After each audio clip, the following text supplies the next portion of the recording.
शुरू अल्लाह का नाम लेकर जो बड़ा मेहरबान निहायत रहम वाला है।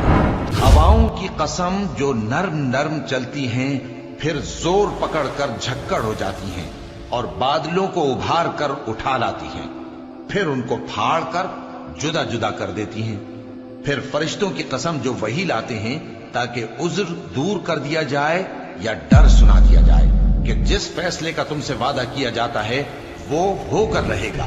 जब तारों की चमक जाती रहे और जब आसमान में शिगाफ पड़ जाएं और जब पहाड़ रेजा रेजा करके उड़ा दिए जाएं और जब पैगंबरों के लिए वक्त मुकर्रर कर दिया जाए, भला इन कामों में ताखीर किस लिए की गई?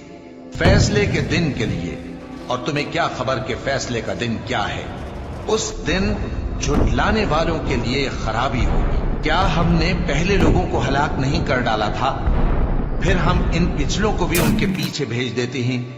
हम गुनाहगारों के साथ ऐसा ही किया करते हैं। उस दिन झुठलाने वालों की खराबी होगी।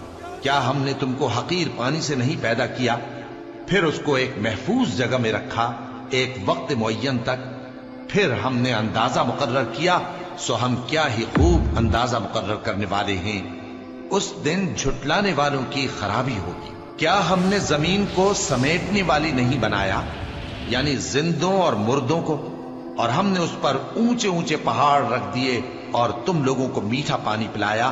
उस दिन झुठलाने वालों की खराबी होगी। जिस चीज को तुम झुठलाया करते थे अब उसकी तरफ चलो, यानी उस साये की तरफ चलो जिसकी 3 शाखें हैं, न ठंडी छांव और न शोलों से बचाओ। उससे आग की इतनी इतनी बड़ी चिंगारियां उड़ती हैं जैसे महल, गोया जर्द रंग के ऊंट हैं। उस दिन झुठलाने वालों की खराबी हो। ये वो दिन है कि लोग लब तक न हिला सकेंगे और न उनको इजाजत दी जाएगी कि उज्र कर सकें। उस दिन झुठलाने वालों की खराबी होगी। यही फैसले का दिन है जिसमें हमने तुमको और पहले लोगों को जमा किया है। अगर तुमको कोई दांव आता है तो मुझसे कर चलो। उस दिन झुठलाने वालों की खराबी होगी। बेशक परहेजगार सायों और चश्मों में होंगे और मेवों में जो उनको मरगूब हों। जो अमल तुम करते रहे थे उनके बदले में मजे से खाओ और पियो। हम नेकुकारों को ऐसा ही बदला दिया करते हैं। उस दिन झुठलाने वालों की खराबी होगी। ऐ झुठलाने वालों, दुनिया में तुम किसी कदर खा लो और फायदे उठा लो, तुम बेशक गुनाहगार हो। उस दिन झुठलाने वालों की खराबी होगी। और जब इनसे कहा जाता है कि अल्लाह के आगे झुको तो झुकते नहीं। उस दिन झुठलाने वालों की खराबी होगी। अब इसके बाद ये कौन सी बात पर ईमान लाएं?